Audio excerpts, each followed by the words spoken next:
வணக்கம். டான் தமிழொலியின் இரவு நேர பிரதான செய்தி அறிக்கைகளுடன் இணைந்திருக்கின்றோம். செய்திகள் வாசிக்கும் நான் ரவீந்திரன் நிர்மல். முதலில் தலைப்புச் செய்திகள்.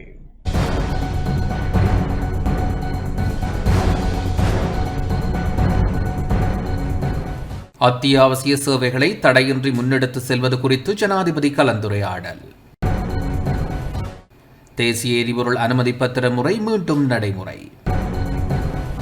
வனவள திணைக்களம் மற்றும் வனஜீவராசிகள் திணைக்களத்தின் கட்டுப்பாட்டில் உள்ள மக்களின் காணிகள் விரைவில் விடுவிக்கப்படும் என அமைச்சர் பிமல் ரத்நாயக்க உறுதி. முன்னாள் சபாநாயகர் அசோக ரன்வலவிற்கு பிடியாணை. நாட்டின் விவசாயத்துறை பாரிய உர நெருக்கடியில் உள்ளதாக தேசிய விவசாயிகள் கூட்டமைப்பு எச்சரிக்கை. தமிழக சட்டமன்ற தேர்தல் ஏப்ரல் 23 இடம்பெறும் என அறிவிப்பு. இந்துக்களின் பெருஞ்சமர் கிரிக்கெட் போட்டியில் இந்து கல்லூரி கொழும்பு அபார வெற்றி.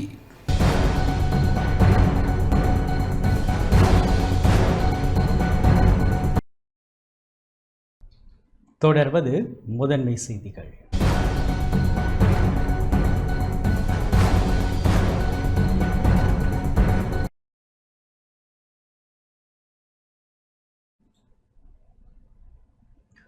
மத்திய கிழக்கின் போர் சூழலுக்கு மத்தியில் அத்தியாவசிய சேவைகளை தடையின்றி முன்னெடுத்து செல்வது குறித்து ஜனாதிபதிக்கும் அமைச்சர்களின் செயலாளர்களுக்கும் இடையில் இன்று கலந்துரையாடல் இடம்பெற்றுள்ளது.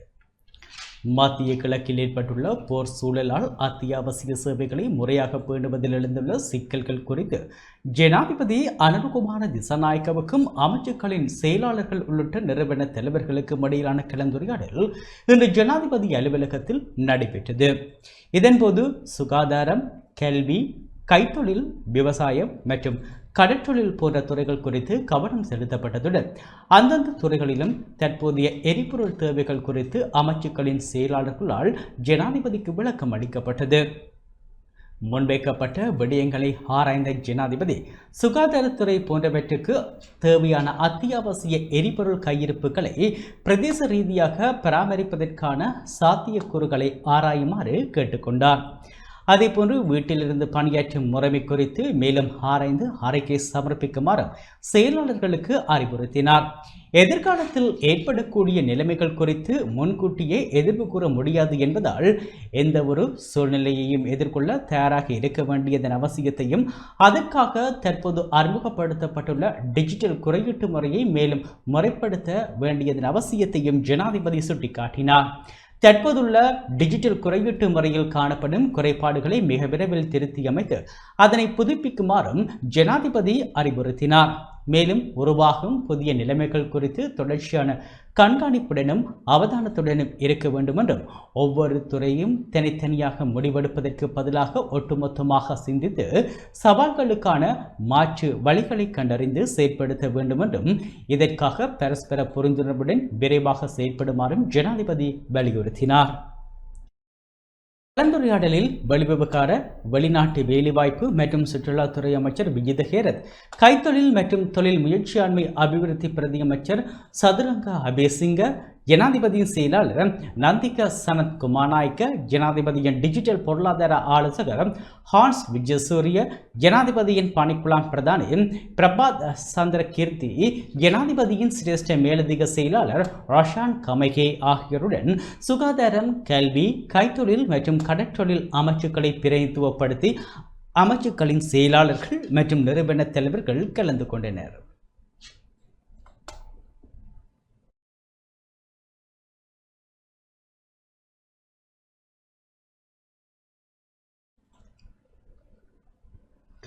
மத்திய கிழக்கில் நிலவும் போர் சூழலுக்கு மத்தியில் மேற்கொள்ளப்பட வேண்டிய அடுத்த கட்ட நடவடிக்கைகள் குறித்த விசேட கலந்துரையாடல் ஜனாதிபதி அனுரகுமார திசாநாயக்க தலைமையில் இன்று பிற்பகல் நடைபெற்றது.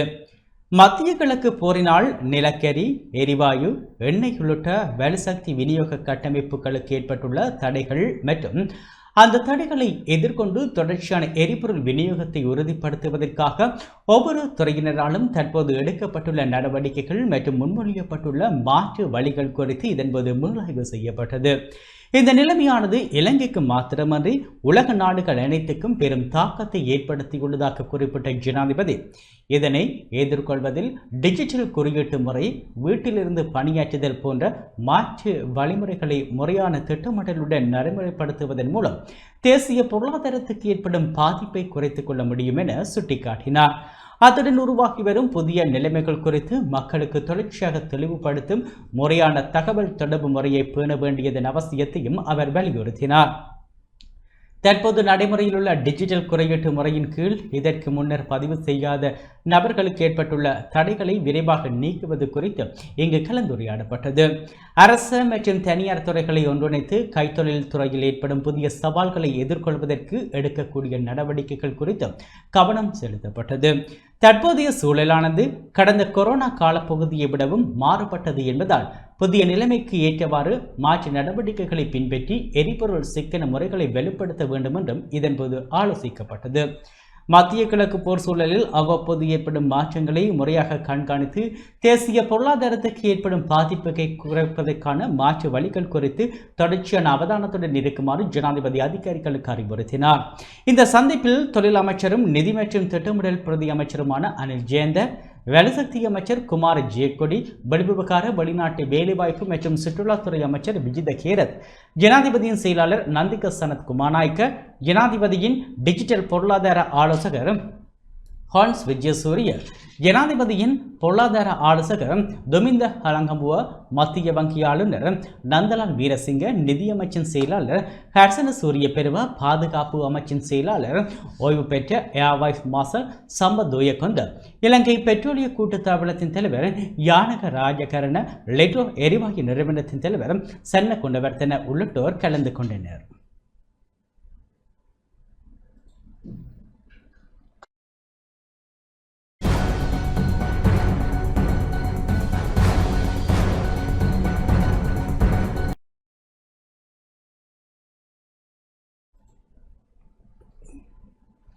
தேசிய எரிபொருள் அனுமதி பத்திர முறையை மீண்டும் நடைமுறைப்படுத்த வலுசக்தி அமைச்சு தீர்மானித்துள்ளது. மத்திய கிழக்கில் ஏற்பட்டுள்ள போர் சூழல் மற்றும் நாட்டில் எரிபொருளுக்கான தேவை அசாதாரணமாக அதிகரித்துள்ளதை கருத்தில் கொண்டு தேசிய எரிபொருள் அனுமதி பத்திர முறையை மீண்டும் நடைமுறைப்படுத்த வலுசக்தி அமைச்சு தீர்மானித்துள்ளது. இதன்படி இன்று காலை 6 மணி முதல் QR குறியீட்டு முறை கட்டாயமாக்கப்படுவதாக அமைச்சு அறிவித்துள்ளது. நிலவும் போர் நிலைமை காரணமாக எரிபொருள் விநியோக மார்க்கங்கள் நாளுக்கு நாள் பாதிக்கப்பட்டு வருவதாக அமைச்சு சுட்டிக்காட்டியுள்ளது. மேலும் நாட்டில் எரிபொருளுக்கான தேவை அசாதாரணமாக அதிகரித்துள்ள நிலையில் பொருளாதார நடவடிக்கைகளை முன்னெடுப்பதற்காக கையிருப்பில் உள்ள எரிபொருளை மிகவும் அவதானமாக கையாள வேண்டியுள்ளதாக தெரிவிக்கப்பட்டுள்ளது. சிலர் சட்டவிரோதமாக முறையில் எரிபொருட்களை பதுக்கி வைக்கும் மோசடிகளில் ஈடுபடுவதே இந்த அசாதாரண கேள்வி அதிகரிப்புக்கு பிரதான காரணம் என அடையாளம் காணப்பட்டுள்ளது. இவ்வாறான மோசடிகளை தடுத்து மக்களின் இயல்பு வாழ்க்கை மற்றும் பொருளாதார நடவடிக்கைகளை தடையின்றி முன்னெடுப்பதே அரசாங்கத்தின் நோக்கமாகும். இதற்கமைய இன்று காலை 6 மணி முதல் எந்த ஒரு எரிபொருள் நிரப்பு நிலையத்திலும் QR குறியீடு இன்றி எரிபொருள் விநியோகிக்கப்பட மாட்டாது.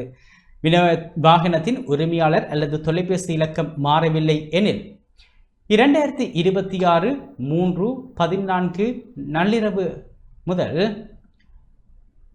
buwellpass.gov.lk என்ற இணையதளத்தினூடாக தமக்குரிய QR குறியீட்டை பதிவிறக்கம் செய்து கொள்ளலாம் என அமைச்சு அறிவித்துள்ளது.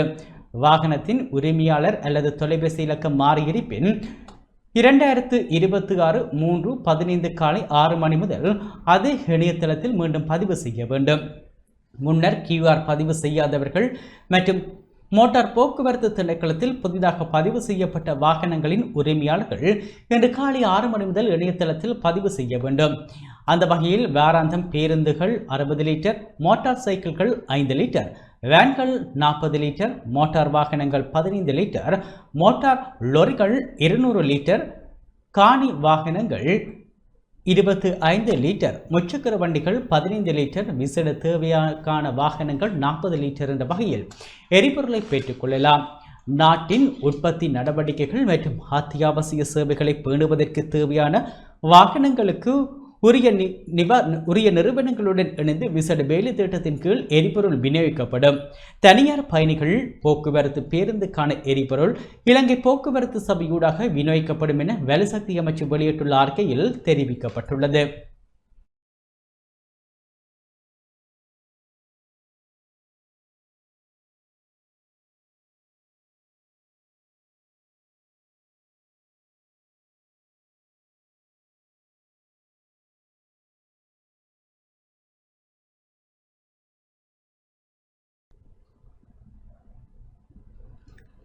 எரிபொருள் நிரப்பு நிலையங்களில் QR குறியீடு இன்றி எரிபொருள் வழங்கப்பட மாட்டாது.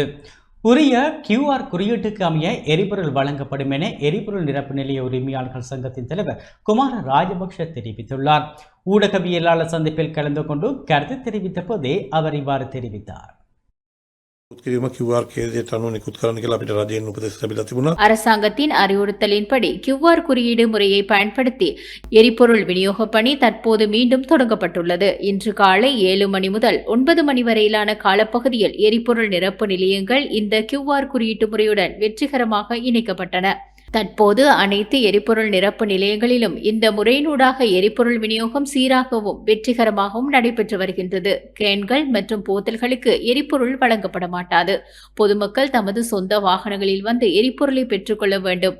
ஒருவரின் QR குறியீட்டை பயன்படுத்தி வேறு வாகனங்களுக்கு எரிபொருள் கோரினால் அதனை வழங்கப் போவதில்லை.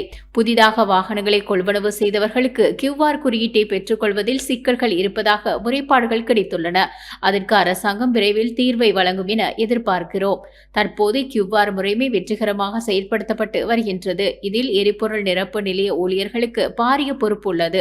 எனவே பொதுமக்கள் தமக்குரிய QR குறியீட்டுடன் தமது வாகனத்திலேயே வருகை தந்து எரிபொருளை பெற்றுக்கொள்ளுமாறு கேட்டுக்கொள்கிறோம். எரிபொருள் நிரப்பு நிலையங்களில் QR குறியீடு இன்றி எரிபொருள் வழங்கப்பட மாட்டாது. எரிபொருள் நிரப்பு நிலையங்களிலும் உங்களுக்கு தேவையான சேவை வழங்கப்படும். உரிய QR குறியீட்டிற்கு அமைய எரிபொருள் வழங்கப்படும். அதில் பிரச்சனை இல்லை. ஆனால் பொதுமக்கள் பதற்றம் அடைவதாலும் சில எரிபொருள் நிரப்பு நிலையங்களுக்கு எரிபொருள் கிடைக்கப் பெறாமையாலும் இப்போது சில நிலையங்களில் எந்த ஒரு எரிபொருளும் இல்லாத நிலையும் காணப்படுகின்றது. நான் இலங்கை பெட்ரோலிய கூட்டுத்தாபனத்திடம் ஒரு விசேட கோரிக்கையை முன்வைத்துள்ளேன். இன்றைய தினத்தில் எரிபொருள் இருப்புகளை விநியோகிக்குமாறு கேட்டுக்கொண்டேன். ஏனெனில் நாளை வேலைக்கு செல்லும் மக்கள், பாடசாலை செல்லும் மாணவர்கள், பாடசாலை வேன் மற்றும் பேருந்துகள் போன்றவற்றுக்கு எரிபொருள் மிகவும் அவசியமானது. எனவே கூட்டுத்தாபனமும் ஏனைய தனியார் எரிபொருள் விநியோகஸ்தர்களும் இன்று விசேட கவனம் எடுத்து எரிபொருள் நிலையங்களுக்கு தேவையான எரிபொருளை வழங்குவார்கள் என எதிர்பார்க்கிறேன். அரசாங்கம் இதில் தலையிட வேண்டும். நாளை காலை எரிபொருள் இல்லாவிட்டால் பொதுமக்களின் அதிருப்தி அரசாங்கத்தின் மீதே திரும்பும். எனவே அரசாங்கம் உடனடியாக இதில் தலையிட்டு எரிபொருளை பகிர்ந்தளிக்குமாறு சம்பந்தப்பட்ட நிறுவனங்களுக்கு அறிவுறுத்த வேண்டும். ඉදිරියේදී මේ ප්‍රශ්නයක් එනවා කියලා. දැන් ඉතින් ඒ ප්‍රශ්නේ දැන් ඇති වෙලා තියෙනවා. ඒ ගැන රජය ක්‍රියා කරයි කියලා අපි බලාපොරොත්තු වෙනවා. நாட்டில் மீண்டும் QR நடைமுறையில் எரிபொருள் விநியோகம் நடைபெற்று வருகின்றது. அந்த வகையில் இன்று தொடக்கம் பல பகுதிகளிலும் QR நடைமுறையின் ஊடாகவே அரசாங்கத்தின் நடைமுறைகளுக்கு அமைவாக எரிபொருள் விநியோகம் முன்னெடுக்கப்பட்டு வருகின்றது.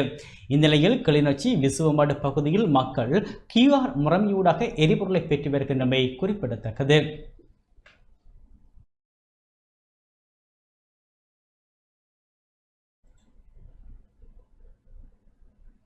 வாரம் ஒன்றுக்கு 15 லிட்டர் என்பது எவ்வகையிலும் போதுமானதல்ல.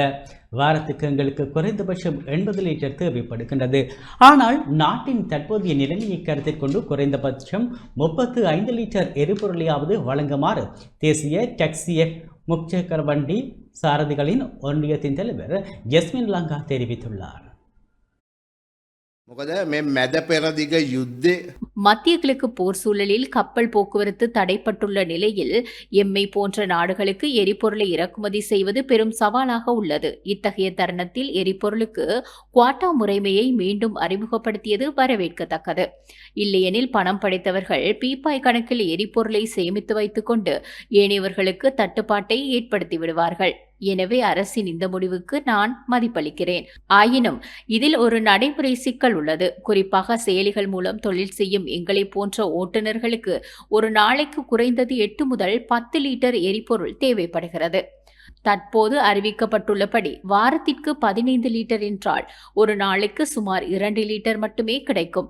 2 லிட்டர் எரிபொருளை வைத்துக்கொண்டு ஒரு நாளில் சுமார் 50 கிலோமீட்டர் வரை பயணிக்கலாம். வாரம் ஒன்றுக்கு 15 லிட்டர் என்பது எவ்வகையிலும் போதுமானதல்ல. வாரத்திற்கு எங்களுக்கு குறைந்தபட்சம் 80 லிட்டர் தேவைப்படுகிறது. ஆனால் நாட்டின் தற்போதைய நிலைமையை கருத்தில் கொண்டு குறைந்தபட்சம் 35 லிட்டர் எரிபொருளையாவது வழங்குமாறு கேட்டுக்கொள்கிறோம்.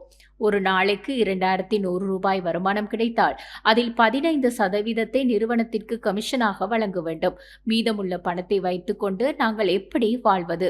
குழந்தைகளின் கல்வி செலவுகள், வகுப்பு கட்டணங்கள் மற்றும் கடன்களை எங்களால் எப்படி செலுத்த முடியும்? கடந்த முறை QR முறையை பயன்படுத்திய போது QR மூலம் 2 லிட்டர் குறைத்துவிட்டு முழுமையாக எரிபொருளை நிரப்புவதற்கு எரிபொருள் நிரப்பு நிலைய ஊழியர்களுக்கு 500 அல்லது 1000 ரூபாய் வழங்க வேண்டியிருந்தது. இவ்வாறான குவாட்டா முறையினால் ஏற்படும் முறைப்பாடுகளை அரசாங்கம் கவனிக்க வேண்டும். எங்களை வீதிக்கு இறக்க வேண்டாம்.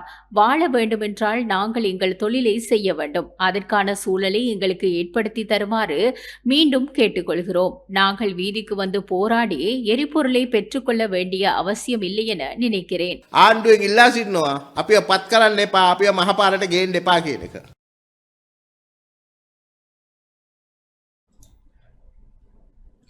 நாட்டில் நடைமுறைப்படுத்தப்பட்டுள்ள QR குறியீடு அடிப்படையிலான எரிபொருள் விநியோக திட்டம் குறித்து வாகன சாரதிகள் மற்றும் பொதுமக்கள் கலவையான கருத்துக்களை வெளியிட்டு வருகின்றனர்.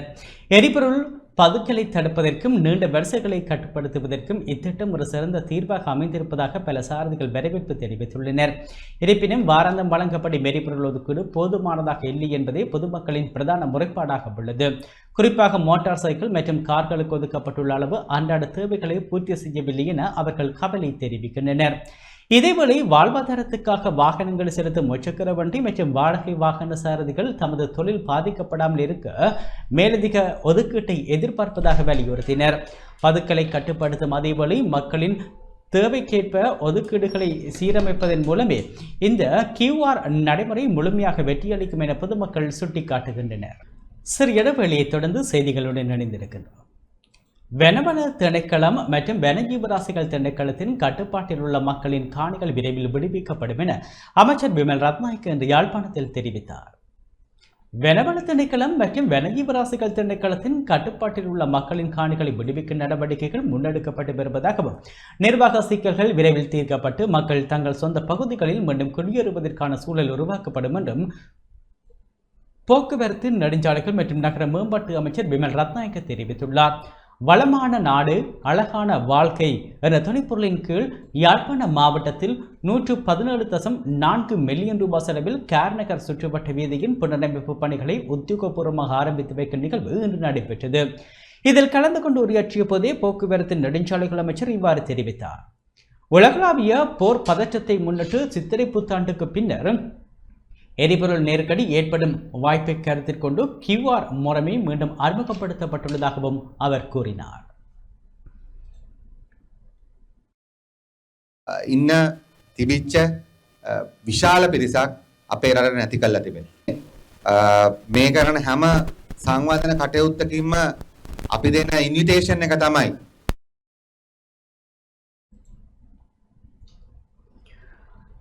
யாழ்ப்பாணம் கேர்நகர் சுற்றுவட்ட வீதி அபிவிருத்தி பணிகளை உத்தியோகபூர்வமாக ஆரம்பித்து வைக்க நிகழ்வு இன்று நடைபெற்றது. வளமான நாடு அழகான வாழ்க்கை என்ற துணைப்பொருளின் கீழ் யாழ்ப்பாணம் மாவட்டத்தில் 117.4 மில்லியன் ரூபாய் செலவில் கேர்நகர் சுற்றுவட்ட வீதியின் புனரமைப்பு பணிகளை போக்குவரத்து நெடுஞ்சாலைகள் மற்றும் நகர மேம்பாட்டு அமைச்சர் பிமல் ரத்நாயக்க உத்தியோகபூர்வமாக ஆரம்பித்து வைத்தார். கடற்றொழில் நீரியல் வளங்கள் அமைச்சர் இனா சந்திரசேகர், வடமாகாண ஆளுநர் நாகலிங்கம் வேதநாயகன், யாழ் மாவட்ட நாடாளுமன்ற உறுப்பினர்கள், அரசு அதிகாரிகள், பிரதேச சபை தவிசாளர், உறுப்பினர்கள், பொதுமக்கள் பலர் இந்த நிகழ்வில் கலந்து கொண்டனர். 40 வருடங்களாக புனரமைக்கப்படாதிருந்த 7 கிலோமீட்டர் நீளமுடைய கேர்நகர் சுற்றுவட்ட வீதியில் ஏற்கனவே 2 கிலோமீட்டர் புனரமைக்கப்பட்டுள்ள நிலையில் எஞ்சிய பகுதிகளில் கட்டப்பட வேண்டிய 2 கிலோமீட்டர் நீளமான வீதி புனரமைப்பு பணிகளே இன்றைய தினம் ஆரம்பிக்கப்பட்டன. மீதமுள்ள 3 கிலோமீட்டர் நீளமான வீதி டெத்வா மீள் கட்டுமான திட்டத்தின் கீழ் நிதியொதுக்கீடு செய்யப்பட்டு இந்த ஆண்டுக்குள் முழுமையாக நிறைவு செய்யப்பட உள்ளது. இதன்போது முறையான வடிகால் அமைப்பு வசதிகள் ஏற்படுத்தப்படுவதுடன் தாழ்வான பகுதிகளில் வீதி உயர்த்தப்பட்டு புனரமைக்கப்பட உள்ளது.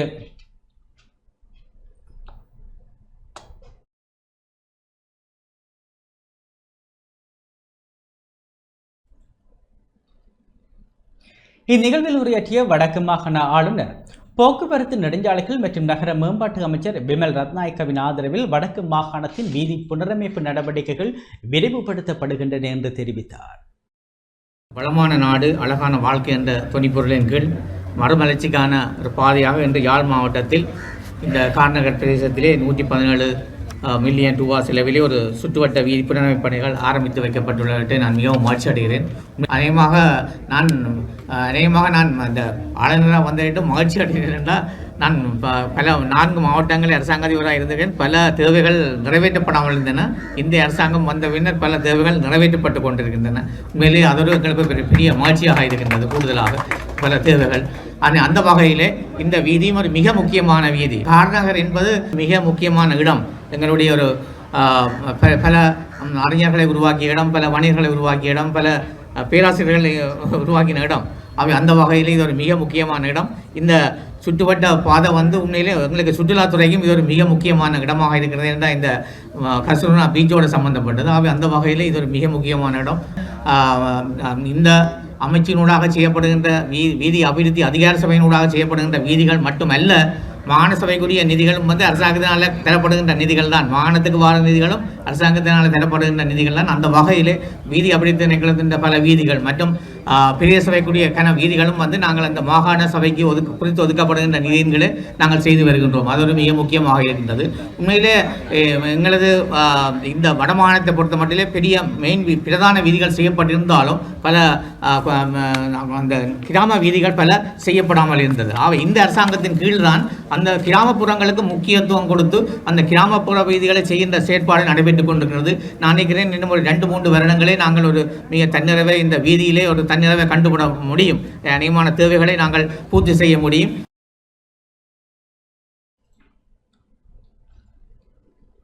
முன்னாள் சபாநாயகர் அசோக ரன்வெல்லவுக்கு பிடியாணை பிறப்பிக்கப்பட்டுள்ளது.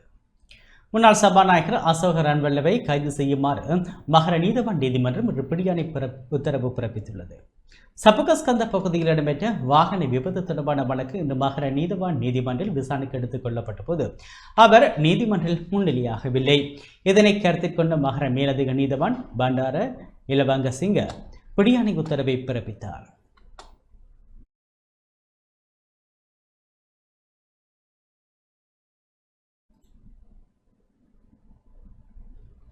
நாட்டின் விவசாயத்துறை பாரிய ஒரு நெருக்கடியில் உள்ளதாக தேசிய விவசாயிகள் கூட்டமைப்பு எச்சரிக்கை விடுத்துள்ளது.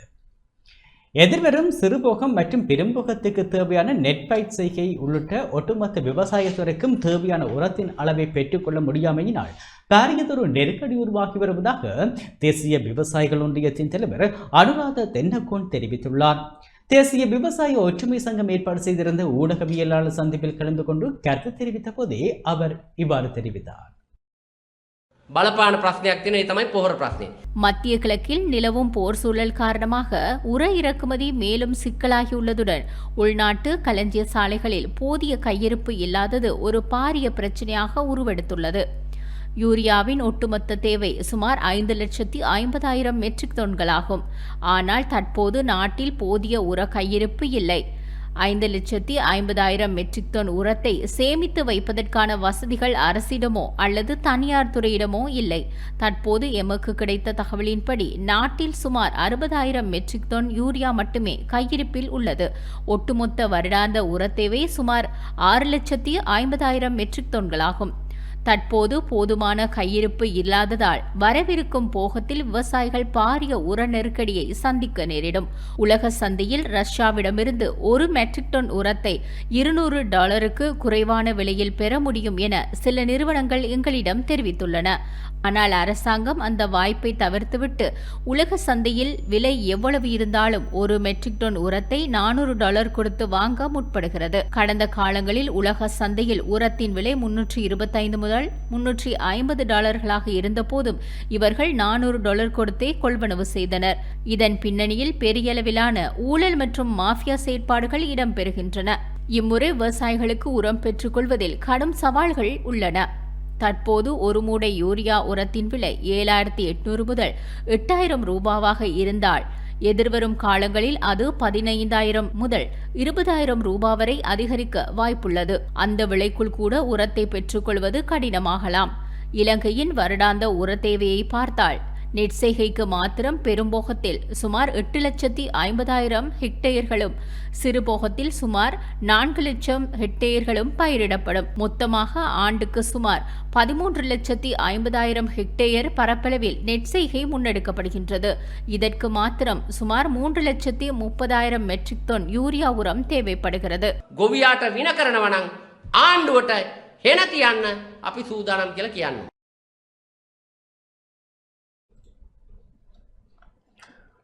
நார்வுட் ராக்வுட் பகுதியில் 15 அடி பள்ளத்தில் விழுந்த கார் விபத்துக்குள்ளான சம்பவத்துடன் தொடர்புடைய காரின் சாரதி போதைப்பொருள் உட்கொண்டிருந்தமை மருத்துவ பரிசோதனையில் உறுதி செய்யப்பட்டுள்ளது.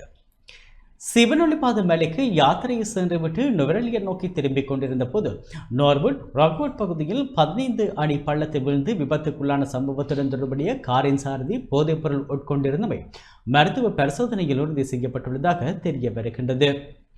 கடந்த 13ஆம் தேதி மாலை 4:30 மணியளவில் ஹேட்டன் பாஸ்கலியா பிரதான வீதியின் ராக்வுட் பகுதியில் இந்த விபத்து இடம்பெற்றது. காரை ஓட்டிச் சென்ற சாரதிக்கு நித்திரை ஏற்பட்டதன் காரணமாக கட்டுப்பாட்டை இழந்த கார் வீதியை விட்டு விலகி சுமார் 15 அடி பள்ளத்தில் இருந்த தோட்ட வீதிக்குள் வீழ்ந்து விபத்துக்குள்ளானது. விபத்தில் காயமடைந்த சாரதி பெண்ணொருவர் உள்ளிட்ட 3 டிக்கோய் ஆதார வைத்தியசாலையில் அனுமதிக்கப்பட்டனர்.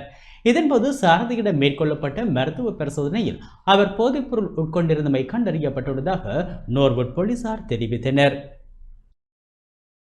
இவர் சிகிச்சை முடிந்து வீடு திரும்பியுள்ள நிலையில் சாரதி மாத்திரம் வைத்தியசாலையில் தங்கி சிகிச்சை பெற்று வருகின்றார்.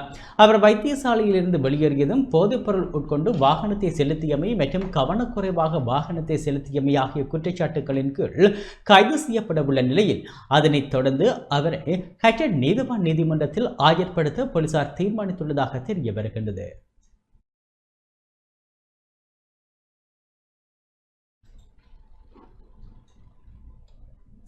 ஐநாட் திட்டத்தின் கீழ் பதுளையில் வீதி அபிவிருத்தி பணிகள் ஆரம்பித்து வைக்கப்பட்டுள்ளன. ஐநாட் திட்டத்தின் கீழ் பதுளை ஹைலகொட கிராமிய வீதி 28.23 மில்லியன் ரூபாய் செலவில் அபிவிருத்தி பணிகள் ஆரம்பிக்கப்பட்டுள்ளது. இரண்டாவது ஒருங்கிணைந்த வீதி முதலீட்டு திட்டத்தின் கீழ் பதுளை மாவட்டத்தின் பதுளை பிரதேச செயலக பிரிவினால் இவ்வீதி அபிவிருத்தி திட்டம் ஆரம்பித்து வைக்கப்பட்டது. போக்குவரத்து நெடுஞ்சாலைகள் மற்றும் நகர அபிவிருத்தி அமைச்சின் வழிகாட்டலில் வீதி அபிவிருத்தி அதிகார சபையினால் நடைமுறைப்படுத்தப்படும் இத்திட்டத்துக்கு ஆசிய அபிவிருத்தி வங்கி நிதியுதவி வழங்கியுள்ளது. பதுளை கைலகுட பாடசாலை காரைகளிலிருந்து கேத்ராராம விஹாரை வரையிலான 600 மீட்டர் நீளமுடைய வீதி காப்பீட்டிடப்பட்டு அபிவிருத்தி செய்யும் பணிகள் இன்று உத்தியோகபூர்வமாக ஆரம்பமானது. நீண்ட காலமாக புனரமைக்கப்படாமல் இருந்த இந்த வீதி மஹியங்கனை பிரதான வீதியுடன் இணைக்கப்படுவதால் இதன் மூலம் பிரதேச மக்களின் அன்றாட போக்குவரத்து இலகுவாக இருக்கும் என தெரிவிக்கப்படுகின்றது. இந்நிகழ்வில் கேதாராம விஹாரையின் விகாராதிபதி உள்ளிட்ட மகா சங்கத்தினர், பதுளை மாநகர சபையின் முதல்வர் நந்தன ஹாபகோட, அமைச்சர் சமந்த வித்யாரத்ன, பிரதேச மக்கள் உட்பட பலரும் கலந்து கொண்டனர்.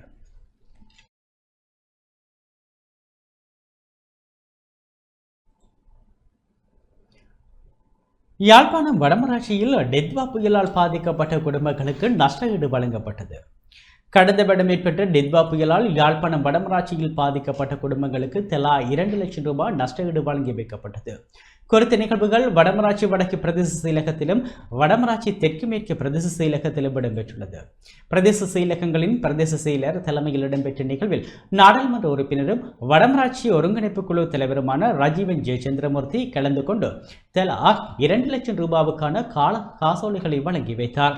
தெற்கு மேற்கு பிரதேச செயலக பிரிவில் 5 குடும்பங்களுக்கும் வடக்கு பிரதேச செயலக பிரிவில் 7 குடும்பங்களுக்கும் இவ்வாறு காசோலைகள் வழங்கி வைக்கப்பட்டன. நிகழ்வுகளில் தேசிய மக்கள் சக்தியின் வடமராட்சி அமைப்பாளர் ரூபன், பருத்தித்துறை பிரதேச சபை உறுப்பினர் புலோலியூர் ரமணன் மற்றும் உறுப்பினர்கள், வடமராட்சி வடக்கு மற்றும் வடமராட்சி தெற்கு மேற்கு பிரதேச செயலக அதிகாரிகள் கலந்து கொண்டனர்.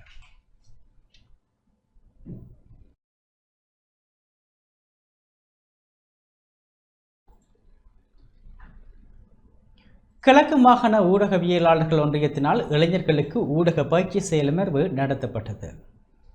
கிழக்கு மாகாண ஊடகவியலாளர் ஒன்றியத்தின் ஏற்பாட்டில் மட்டக்களப்பு மாவட்ட இளைஞர்களுக்கான ஊடக பயிற்சி செயலமர்வு மட்டக்களப்பில் நடைபெற்றது. ஊடகவியலாளர் ஒன்றியத்தின் தலைவர் வடிவேல் சக்திவேல் தலைமையில் செயல்மர்வு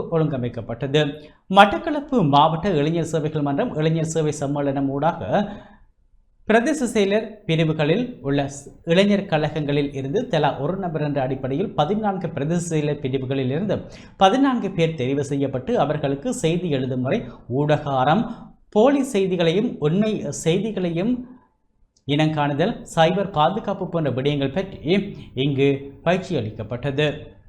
வளவாளர்களாக பத்திரிகை உள்ளிட்ட வெகுஜன ஊடகங்களின் சிரேஷ்ட ஊடகவியலாளர்கள் கலந்து கொண்டனர். மட்டக்களப்பு மாவட்ட செயலக தகவல் திணைக்கள அதிகாரி வானா ஜீவானந்தம், மண்முனை வடக்கு பிரதேச கலாசார உத்தியோகத்தர் ராதிகா கருணாகரன், சமூக சேவையாளரும் திடீர் மரண விசாரணை அதிகாரியுமான VR மகேந்திரன், மாவட்ட இளைஞர் சேவை அதிகாரி மாவினா சசிகுமார் உள்ளிட்டோர் கலந்து கொண்டு பயிற்சி நெறியில் பங்கு பெற்றியோருக்கு சான்றிதழ்களை வழங்கி வைத்தனர்.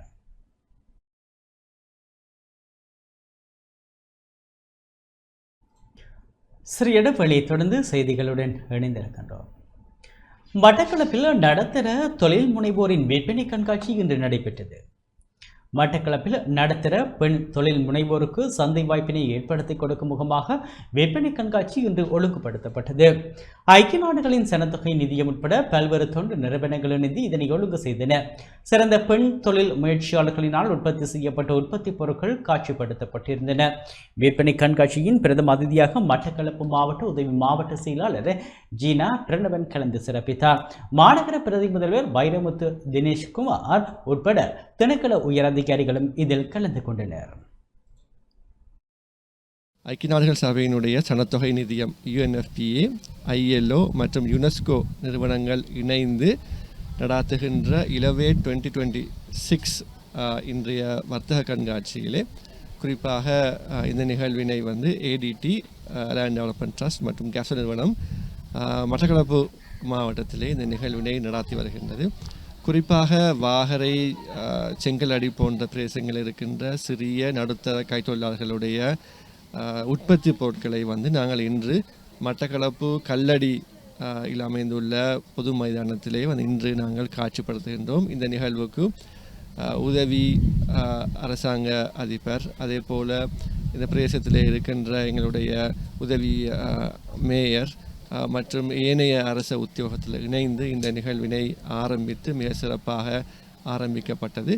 முக்கியமாக இங்கே வரவழைக்கப்பட்ட எங்களுடைய சிறிய நடுத்தர கைத்தொழிலாளர்களை நாங்கள் இங்கே கொண்டு வந்ததின் பிரதான நோக்கம், அவர்கள் கிராமப்புறங்களிலே செய்கின்ற உற்பத்தி பொருட்களை நாங்கள் ஒரு மாவட்ட ரீதியாக நாங்கள் இங்கு கொண்டு வரும்போது இங்கே சேவை வழங்குனர்கள், அதே போன்று வியாபாரம் செய்பவர்கள், வாடிக்கையாளர்கள் மத்தியில் ஒரு மாவட்ட ரீதியான ஒரு சிறந்த இணைப்பை பெற்றுக்கொள்ள முடியும். இதன் மூலமாக குறிப்பாக இங்கே வருகை தந்திருக்கின்ற பெண்கள் அவர்களுடைய தொழில் முயற்சியை மாவட்ட ரீதியிலும் தேசிய ரீதியிலும் தங்களை வளர்த்து கொள்வதற்கு ஒரு சிறந்த இடமாக இந்த கண்காட்சி இடம் இங்கே அமைகின்றது.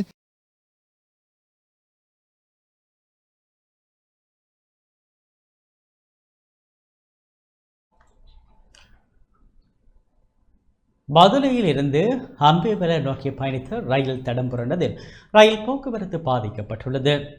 பதுளையிலிருந்து அம்பேவல நோக்கி பயணித்த ரயிலின் என்ஜின் இன்று அதிகாலை ஹாப்புதல ரயில் நிலையத்தில் வைத்து தடம் புரண்ட சம்பவம் ஒன்று இன்று இடம்பெற்றது. இதன் காரணமாக அம்பேவல முதல் பதுளை வரையான ரயில் போக்குவரத்து பாதிக்கப்பட்டுள்ளதாக அம்பேவல போக்குவரத்து நிலைய அதிகாரி ஒருவர் தெரிவித்துள்ளார். தடம் புரண்ட ரயில் என்ஜினை மீண்டும் தண்டவாளத்தில் நிலைநிறுத்தும் வரை அம்பேவலையிலிருந்து பதுளை நோக்கி பயணிக்கும் ரயில்கள் ஹப்புதல ரயில் நிலையம் வரை மட்டுமே இயக்கப்படும் எனவும் தெரிவிக்கப்பட்டது. அதேபோல் பதுளையிலிருந்து அம்பேவலை நோக்கி வரும் ரயில்கள் ஹப்புதல வரை இயங்கி இரு புகையிரதங்களிலும் பயணிக்கும் சுற்றுலா பயணிகளை புகையிரத நிலையங்களுக்கு மாற்றி பயணத்தை தொடர்வதற்கு நடவடிக்கை எடுக்கப்பட்டதாகவும் ரயில்வே திணைக்கள பிரிவு தெரிவித்தது.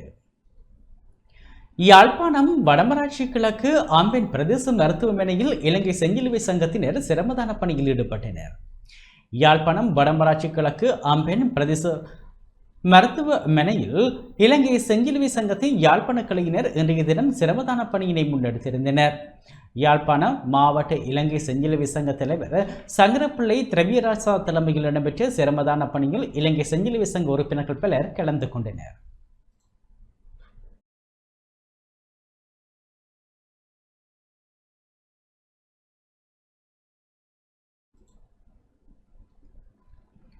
கம்பளை பிரதேச மக்களுக்கு நோன்பு கால உலருணவு பொதிகள் வழங்கி வைக்கப்பட்டன. பேரிடரினால் பாதிக்கப்பட்ட கம்பளை பிரதேச மக்களுக்கு நோன்பு கால உலர் உணவுப் பொதிகள் வழங்கும் நிகழ்வு கம்பளை பிரதேசத்தில் உலக முஸ்லிம் சம்மேளனம் ராபிதா அமைப்பின் இலங்கைக்கான பிரதிநிதியும் பணிப்பாளருமான இம்ரான் யமல்தீன் தலைமையில் இடம்பெற்றது. மக்காவை தலைமையகமாக கொண்ட உலக முஸ்லிம் சம்மேளனம் ராபிதா அமைப்பின் அனுசரணையுடன் இவ்வாறான உதவி வழங்கி வைக்கப்பட்டுள்ளது. இந்நிகழ்வில் கண்டி மாவட்ட பாராளுமன்ற உறுப்பினர் பஸ்மின் ரஷீத் கலந்து கொண்டு வழங்கி வைத்தார். இதன்போது இப்பிரதேசத்தில் பல்வேறுபட்ட இடங்களில் வழங்கி வைக்கப்பட்டன. இந்நிகழ்வுகளில் பள்ளிவாசல் நிர்வாகத்தினர் ஊர் முக்கிய பிரமுகர்கள் உட்பட பலர் கலந்து கொண்டனர்.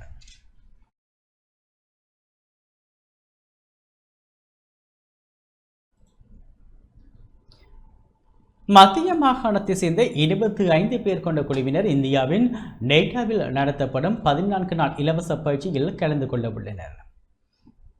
மத்திய மாகாணத்தை சேர்ந்த நுண் மற்றும் சிறு தொழில் முனைவர் உட்பட அதிகாரிகள் அடங்கிய 25 பேர் கொண்ட குழுவினர் இம்மாதம் 16ஆம் திகதி முதல் 31ஆம் திகதி வரை இந்தியாவின் நெய்டாவில் உள்ள தேசிய தொழில் முனைவோர் மற்றும் சிறுவணிக மேம்பாட்டு நிறுவனத்தினால் நடத்தப்படும் 14 நாள் இலவச பயிற்சியில் கலந்து கொள்ள உள்ளனர். இந்திய அரசின் வெளியுறவு அமைச்சகத்தின் அனுசரணையில் இடம்பெற்ற இப்பயிற்சியில் மத்திய மாகாணத்திலிருந்து தேர்ந்தெடுக்கப்பட்ட நுண் மற்றும் சிறு தொழில் முனைவோருக்கு முதலில் வழங்கப்பட்ட இந்த பயிற்சி வாய்ப்பில் பங்கேற்பதற்கான தொடர்புடைய கடிதங்கள் மற்றும் விமான டிக்கெட்டுகள் மத்திய மாகாண ஆளுநர் பேராசிரியர் SBS அபியகோன் தலைமையில் வழங்கப்பட்டன. கண்டியில் உள்ள இந்திய உதவி உயர்ஸ்தானிகர் சரண்யா VS முன்னிலையில் இந்த நிகழ்வு இடம்பெற்றது. மத்திய மாகாண தொழில்துறை அமைச்சகமும் தொழில்துறை மேம்பாட்டு நிறுவனம் மற்றும் வணிக மேம்பாட்டுத்துறையும் இணைந்து கண்டியில் உள்ள இந்திய உதவி உயர் ஸ்தானிகர் ஆலயத்தின் ஒருங்கிணைப்பின் கீழ் இந்த திட்டம் முன்னெடுக்கப்பட்டது. மத்திய மாகாண ஆளுநரின் செயலாளர் மஞ்சுளா மடஹெபொல உட்பட பல முக்கிய அதிகாரிகள் இதன்போது கலந்து கொண்டமை குறிப்பிடத்தக்கது.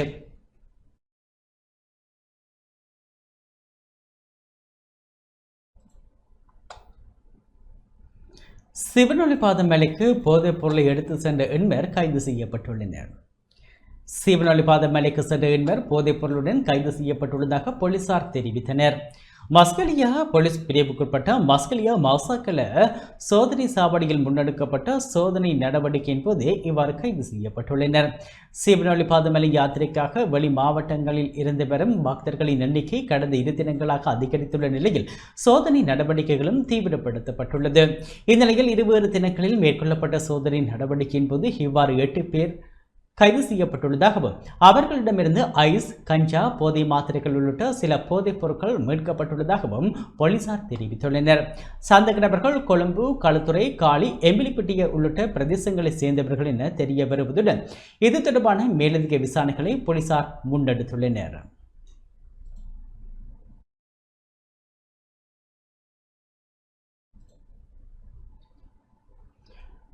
திருகோணமலை சம்பூர் போலீஸ் பிரிவில் உள்ள ஒப்பாறு களப்பு பகுதியை அண்டிய காட்டுப்பகுதியில் சட்டவிரோத கசிப்பு உற்பத்தியில் ஈடுபட்ட 2 பேர் கைது செய்யப்பட்டனர். பெருந்தொகை கசிப்பு மீட்கப்பட்டுள்ளதாக சம்பூர் போலீசார் தெரிவித்தனர்.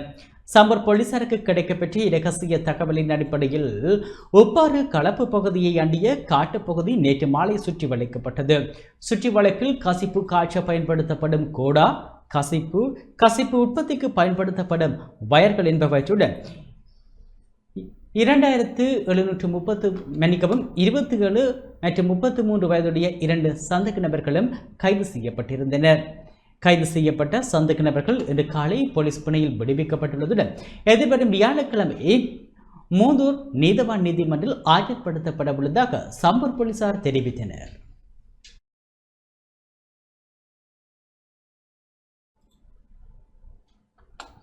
யாழ்ப்பாணம் சுன்னாகம் போலீஸ் பிரிவுக்குட்பட்ட கட்டுவன் முனியப்பர் கோவிலுக்கு அண்மித்த பகுதியில் வாள் மற்றும் ஆய்ஸுடன் 3 கைது செய்யப்பட்டுள்ளனர். வாளுடன் ஒருவரும் 2 கிராம் 340 மில்லிகிராம் ஐஸ் போதைப்பொருளுடன் ஒருவரும் 2 கிராம் 220 மில்லிகிராம் ஐஸ் போதைப்பொருளுடன் ஒருவரும் கைது செய்யப்பட்டனர். யாழ் மாவட்ட போலீஸ் புலனாய்வு பிரிவினருக்கு கிடைத்த இரகசிய தகவலின் அடிப்படையில் சுன்னாகம் போலீசாரால் இந்த கைது நடவடிக்கை முன்னெடுக்கப்பட்டது. கைது செய்யப்பட்ட நபர்களிடம் போலீசார் விசாரணைகளை மேற்கொண்டு வருகின்றனர்.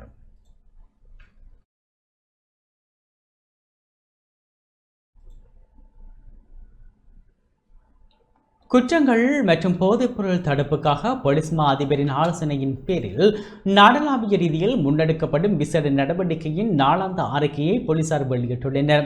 நாடளாவிய ரீதியில் குற்றங்களுடன் தொடர்புடைய சந்தேக நபர்களை கைது செய்வதற்காக போலீஸ் பிரிவுகள் மட்டத்தில் அனைத்து பிரதேச போலீஸ் நிலையங்களையும் உள்ளடக்கும் வகையில் இந்த விசேட நடவடிக்கைகளை போலீசார் மேற்கொண்டிருந்தனர்.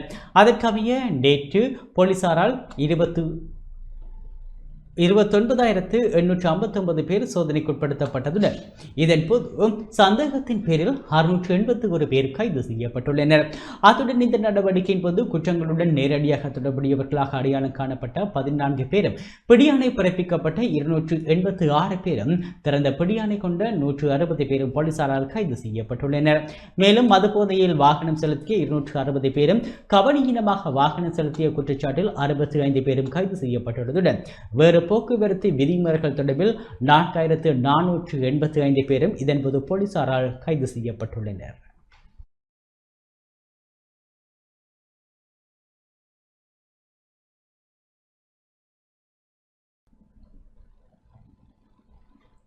தொடர்வது வெளிநாட்டு செய்திகள்.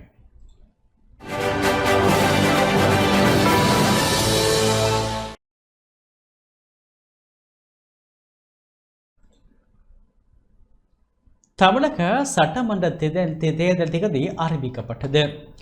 தமிழக சட்டமன்ற தேர்தல் ஏப்ரல் 23ஆம் தேதி நடைபெறும் எனவும் மே மாதம் 4ஆம் தேதி முடிவுகள் அறிவிக்கப்படும் எனவும் இந்திய தேர்தல் ஆணைக்குழுவின் சிரேஷ்ட ஆணையாளர் ஞானேஷ்குமார் அறிவித்துள்ளார். மே மாதம் 4ஆம் தேதி வாக்கெண்ணும் பணிகள் நடைபெற்று முடிவுகள் அறிவிக்கப்படும் என்று தலைமை தேர்தல் ஆணையாளர் ஞானேஷ்குமார் தெரிவித்துள்ளார். தமிழ்நாடு, கேரளா, புதுச்சேரி, அசாமில் ஒரே கட்டமாகவும் மேற்கு வங்கத்தில் 2 கட்டமாகவும் வாக்குப்பதிவு நடைபெறவுள்ளது.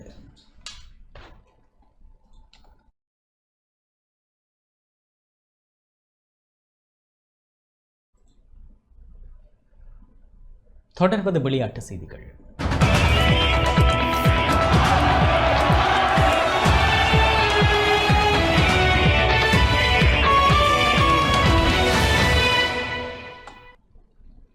இந்துக்களின் பெரும் சமர் கிரிக்கெட் போட்டியில் யாழ்ப்பாணம் இந்து கல்லூரியை வீழ்த்தி கொழும்பு இந்து கல்லூரி அபார வெற்றி பெற்றது. கொழும்பில் நடைபெற்ற இந்துக்களின் பெரும் சமர் கிரிக்கெட் ஆட்டத்தில் யாழ்ப்பாணம் இந்து கல்லூரியை 5 விக்கெட்டுகளால் வீழ்த்தி கொழும்பு இந்து கல்லூரி அபார வெற்றி பெற்றுள்ளது. கொழும்பு சரவணமுத்து சர்வதேச விளையாட்டு மைதானத்தில் நேற்று நடைபெற்ற இந்த போட்டியின் மூலம் இரு அணிகளுக்கு இடையிலான தொடரின் மொத்த ஆட்டக்கணக்கு 4-4 என்ற சமநிலையை எட்டியுள்ளது. தனது 75வது ஆண்டு பவள விழாவை கொண்டாடி வரும் இந்து கல்லூரி கொழும்புக்கு இந்த வெற்றி இரட்டிப்பு மகிழ்ச்சியை ஏற்படுத்தியுள்ளது. முதலில் துடுப்படுத்த ஆடிய யாழ்ப்பாணம் இந்து கல்லூரி தனது முதல் இன்னிங்ஸில் அனைத்து விக்கெட்டுகளையும் இழந்து 102 ஓட்டங்களை பெற்றது. பதிலுக்கு துடுப்படுத்த ஆடிய இந்து கல்லூரி கொழும்பு 119 ஓட்டங்களை சேர்த்து முன்னிலை பெற்றது. தொடர்ந்து 2வது இன்னிங்ஸில் துடுப்படுத்த ஆடிய யாழ்ப்பாணம் இந்து கல்லூரி எதிரணியின் கட்டுப்பாட்டான பந்து வீச்சை சமாளிக்க முடியாமல் 98 ஓட்டங்களுக்குள் சுருண்டது. இதனை அடுத்து 82 ஓட்டங்கள் என்ற வெற்றி இலக்கை நோக்கி 2வது இன்னிங்ஸை ஆரம்பித்த கொழும்பு இந்து கல்லூரி 5 விக்கெட்டுகளை இழந்து இலக்கை எட்டியது. தொடக்க துடுப்பாட்ட வீரர் திவாகரன் யாதவ் 120 பந்துகளை எதிர்கொண்டு ஆட்டமிழக்காமல் 34 ஓட்டங்களை பெற்று அணியின் வெற்றியை உறுதிப்படுத்தினார். அவருக்கு துணையாக வேளாண்துறை அபினேஷ் 22 ஓட்டங்களையும், ரஞ்சித் குமார் அகிலேஷ் 11 ஓட்டங்களையும் சேர்த்தனர். பந்துவீச்சில் கொழும்பு இந்து கல்லூரி அணியின் சுபர்ணன் மற்றும் யுவராஜ் ஆகியோர் முறையே 6 மற்றும் 5 விக்கெட்டுகளை கைப்பற்றி எதிரணியை திணறடித்தனர். போட்டியின் ஆட்ட நாயகனாக திவாகரன் யாதவ் தெரிவு செய்யப்பட்டதுடன் சிறந்த துடுப்பாட்ட வீரராக சுதர்சன் சுபர்ணன், சிறந்த பந்து வீச்சாளராக விஸ்வநாதன் யுவராஜ் மற்றும் சிறந்த களத்தடுப்பாளராக கனகராஜ் நிதிஷ் ஆகியோர் விருதுகளை வென்றனர். பவள விழா ஆண்டில் கிடைத்த இந்த வெற்றி கொழும்பு இந்து கல்லூரி மாணவர்களுக்கும் பழைய மாணவர்களுக்கும் மத்தியில் பெரும் உற்சாகத்தை ஏற்படுத்தியுள்ளது.